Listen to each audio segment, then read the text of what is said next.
Hello, hi, this is Elliot Fishman, and this is Jim Traficant. Hey, and we're coming back. Jim was here a couple weeks ago, and he's our guest speaker tonight, speaking about changing in healthcare. So it's a real privilege, and I thought I'd take this opportunity just for a couple minutes. Jim's at Accenture, and I just wanted to know, one of the things we speak about on CTisus, and there's a whole new section on AI. Mm-hmm. So, Jim, what's your feeling? I mean, obviously, we're at the beginning of a long road. Right. What's your thought about AI in terms of medicine? I think it's going to be helpful.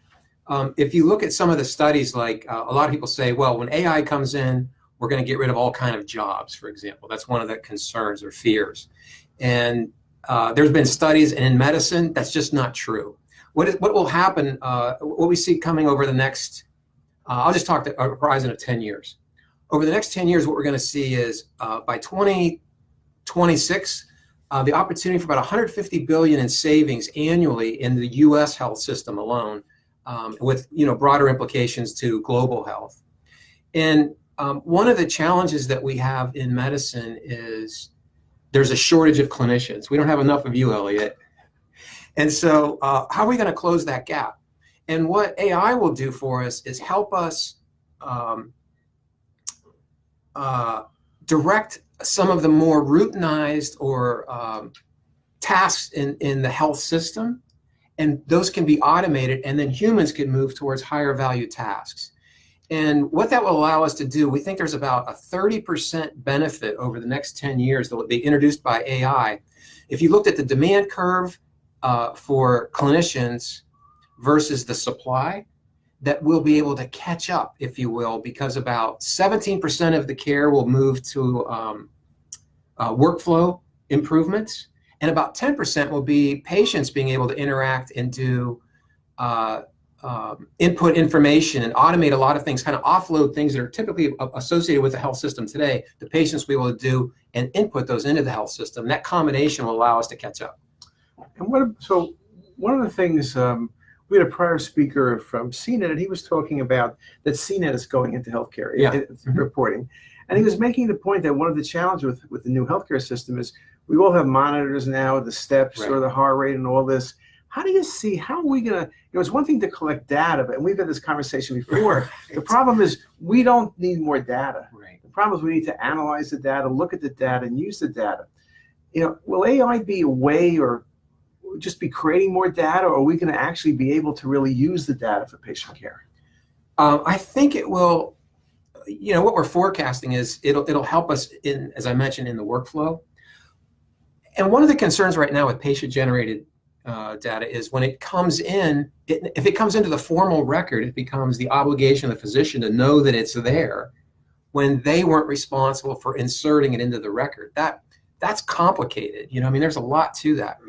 Well, what the AI is going to allow us to do is to take a lot of the sensing that will be all around us, and that's going to continue to increase, and integrate that into a thoughtful way. And there's going to be, this is what I imagine, is that there'll be a rational way that gets integrated into the record so that the physician knows, I need to check that every time the patient comes in. I could expect that to be updated, and that'll be part of the record. Whereas today, that's not the case. So I think that automated entry will be part of the AI benefit. Now, you were speaking also about the fact that there are not enough physicians, and there never will be. An aging population. Can't catch up. And the thing is do you imagine a way?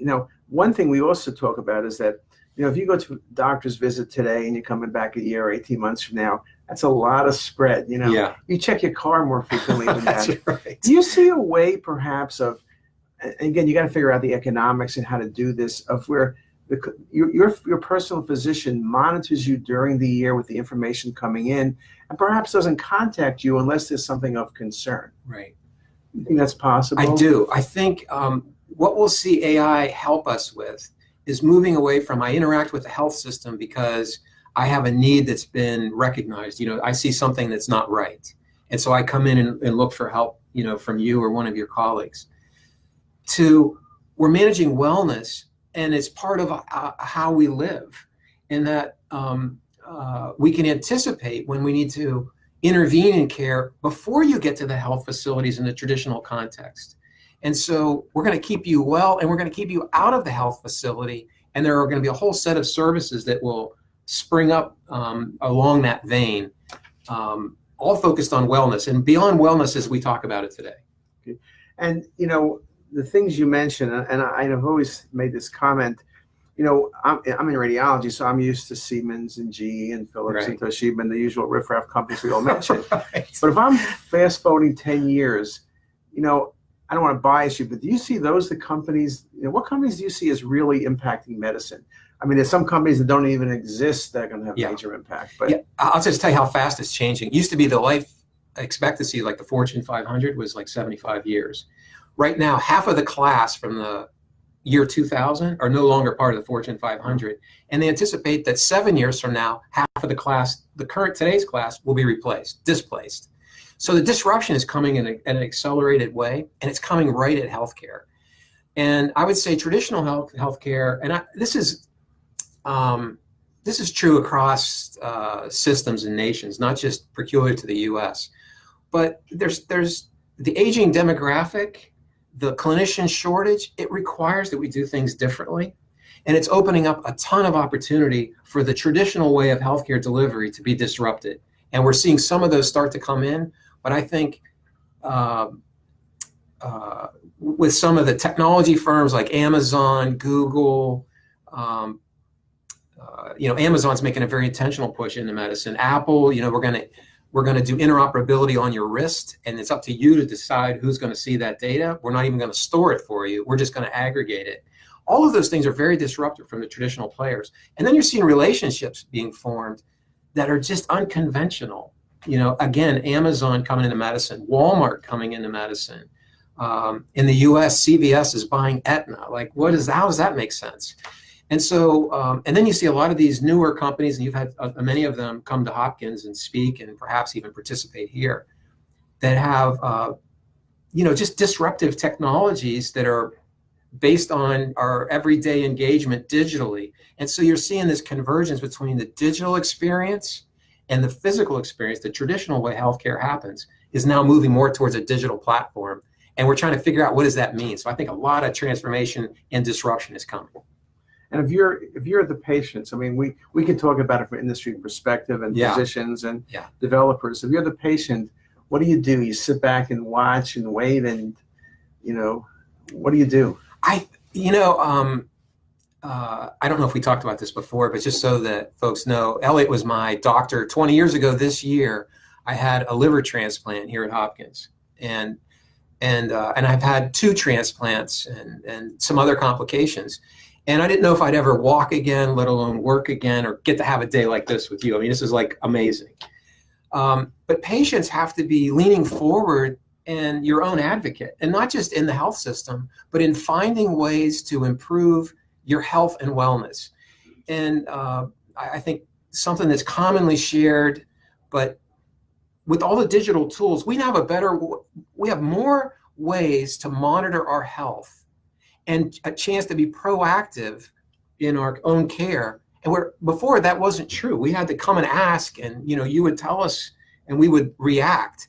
I think now we can be way more proactive, and I would encourage all of us to be participate in our own care and be very engaged doing so. And the digital world is going to enable that in a disruptive way, an accelerated way, and eventually it'll all converge. Right. And so, I mean, I agree 100%. But then the question always comes up is, one of the good things about the internet and all the information we have now, this massive information. Yeah. But there's some of it's correct and some of it's incorrect. How do you balance? How do you know what the truth is? Particularly in changing times, it's always hard to tell the truth. Yeah, and especially today. I mean, I think that's more prevalent than ever. There's a lot of misinformation as well as helpful information. I think you would go to trusted sources. I mean, that would be one, things that are curated around, and there's a trusted brand behind the information. I think that's primary. But it's not like you could do this in isolation. So as a patient, you can't just engage and decide, I'm going to take action now because I think I know best. What AI is going to allow is more actionable, I'll call it intelligence at the point of care than we've had historically, but there's always going to be judgment required. And even those that would forecast out, like, where's medicine going? And they would cite, in most markets, they're going to be disrupted by AI in the terms of the job distribution. In medicine, it's not the case. We're going to move towards higher value tasks, but there's always going to be judgment required. And now we're going to get to better outcomes. That's the part that I think is most exciting, that we're going to be able to sift through all of this, partly the benefit of AI, partly with trusted brands moving towards a digital context and not just leaning on the traditional models. And then patients being engaged in their care. And that ecosystem of, how do we take care of each other is going to be much different than it was historically. Right, so let me ask you one last statement, because we're actually going to go to talk. So it's like 4:15. If you make it over here 5 o'clock into Zayed, Chevy Chase Conference Room in Zayed Building, you're more than welcome to join us. But I know you're going to speak about tonight disruption. So the one thing that just because you've been around for 100 or 200 years doesn't not me personally, but I appreciate it. A couple transplants. I'm buying time, but not that much time. But we always talk about traditional institutions. Yeah. But as you mentioned, the Fortune 500 is flipping over. Yeah. And I think maybe it's a good thing for people to listen is that you can't do business the way you've always done it and think you're going to be successful in the next 20 years or 10 years. No, that's the one thing that's certain is change. And to ignore the disruption in the market forces around us, and they're coming in multiple dimensions. Some of it's technology, some of it's policy. It's this liquid expectations on the part of consumers. And when I mean liquid is we're influenced by what we experience at Facebook and Amazon and Starbucks. And that experience we expect or we receive in a digital context, walk in and pick up our coffee. Well, we expect the same thing to be happening in healthcare. And so if you're going to cling to the traditional way of doing things and the legacy models, you're going to be disrupted by these other entrants who are coming at it unconstrained by, history and physical buildings. And a couple of, I think, really good models for this. You think about, well, what's the one company that has the most rooms for lease of anybody on the planet? It's Airbnb, and they don't own anything. Right. Same thing with like Uber and Lyft, right? They don't own the cars. They don't own anything. And they've got this whole ecosystem, and Uber is worth $90 billion. They don't have any assets. Right. Like, how did that happen? No, it's a good point. And, it's kind of like the one thing I love about Uber, amongst many things I like, is I always have my receipt. Yeah. Look, whenever I get a thing from the cab, I don't know about you, but I always lose it within 3 seconds. Right. Here I go back and know where I went to when. It's on my credit card, everything. But, and I think where that is, I think, I don't want to mention President Trump, but last week he spoke about people being upset by getting these crazy bills in the mail from ERs and hospitals. And definitely Marty McCary was there, and he made a good point. And that may be the thing is when you walk out of the ER, you should be getting a bill like it was an Uber. Yeah. Not that all of a sudden 3 months later you get a bill you can't as the explain national debt of Ireland or something, So it's really, people expect that, right? People expect that same thing is, I was here, I did it. Don't tell me 2 months from now you're going to tell me something. Yeah, and then I can't remember it, neither can you. Yeah. So, anyway, Jim, thanks very much. We got to go give you a talk. And again, Chevy Chase, Zayed, Johns Hopkins Hospital. Hopefully you can make it. We'll see you later. Thanks, Bye. guys. See you there. Bye. Bye.